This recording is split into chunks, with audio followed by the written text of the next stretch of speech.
মিছিল দিয়ে কি আশাবাদী যে আপনারা ওষুধের দাম কি কমবে? আপনার কি মনে হচ্ছে? জেলার নির্দেশে আমাদের মিটিং করা, সেইভাবে আমরা করলাম। এবার সব জায়গায় সারা রাজ্যে মানুষ তো ব্যাপক সাড়া পড়েছে, দেখলাম যে ব্যাপক জনসংখ্যা এসে উপস্থিত হয়েছে। দেশে কেন্দ্র সরকার ভাববে এটা নিয়ে, সারা রাজ্যে যেহেতু হচ্ছে। আগামী দিনে কি মনে করছেন, যদি না ওষুধের মূল্য কমে তাহলে কি আবার বৃহত্তর আন্দোলনে যাবেন? দল যেভাবে বলবে সেভাবে আন্দোলন হবে। কত লোকের আছে? ওই 12 থেকে 14,000 হবে, তার মধ্যে মহিলা ছিল 8,000।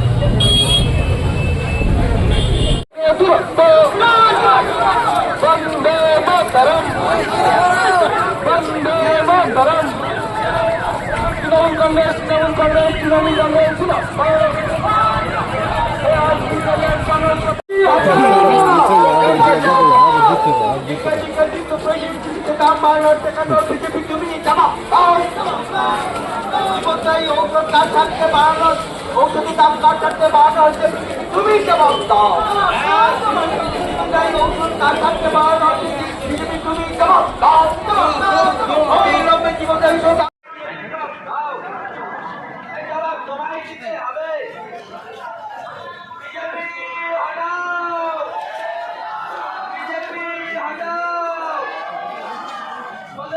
বলি ধর্ম ধর্মর জায়গায় থাকবে। এই নিয়ে যদি কোথাও কোনো অপ্রীতিকর অশান্তি ঘটে তার দায়ভার আছে, কিন্তু তার জন্য প্রশাসন আছে। আপনারা যে যার এলাকায় নিশ্চিত খেয়াল রাখবেন, যদি কিছু হয় নেতৃত্বকে জানাবেন, নেতৃত্বকে মগরাহাটকে সেলিমকে জানাবেন, বিধায়ককে জানাবেন। এর বাইরে নিজেরা কোনো সিদ্ধান্ত নেবেন না। আমরা দেখিয়ে দেব তৃণমূল কংগ্রেস অত্যন্ত সভ্য এবং অত্যন্ত ডিসিপ্লিন দল। আমরা আগামী দিনটা তারা যাই করুক তার জন্য প্রশাসন বুঝে নেবে। আমরা স্ব দায়িত্বে স্ব নেতৃত্বে আমরা কিন্তু কেউ কিছু বুঝবো না।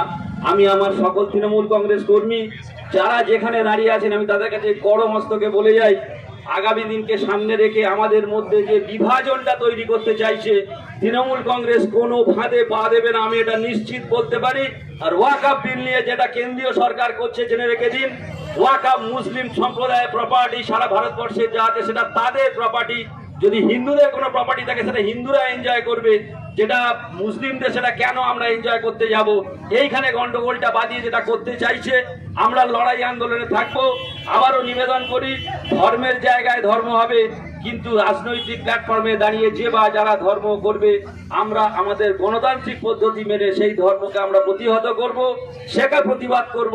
কোনো রকম প্ররোচনায় পা দেবেন না। সকলে ভালো থাকুন। জয় হিন্দ, বন্দে মাতারাম। মগরাহাট ব্লক তৃণমূল কংগ্রেস জিন্দাবাদ। মমতা বন্দ্যোপাধ্যায় জিন্দাবাদ। অভিষেক বন্দ্যোপাধ্যায় জিন্দাবাদ।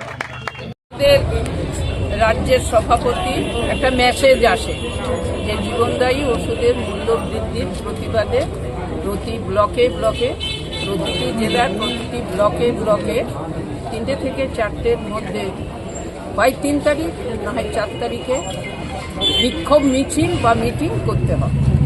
তো সঙ্গে সঙ্গে আমরা সেগুলো নিজেরা আলোচনা করে এই শর্ট সময়ে, মানে গতকাল প্রস্তুতিটা নেওয়া হয়েছে, শর্ট সময়ে আমাদের এই প্রস্তুতি নিয়ে আমরা এই মিছিলের আয়োজন করেছি এবং মিছিল প্রায় 12 থেকে 14,000 মানুষ, মহিলা অগণিত মহিলা এসেছে, পুরুষরা এসেছে, তার 3 ভাগ এসেছে।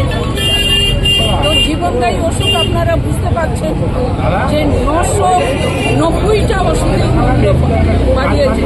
সেই মূল্য আমাদের নেতৃত্ব নির্দেশ, মূল্য ফিরিয়ে নিতে হবে।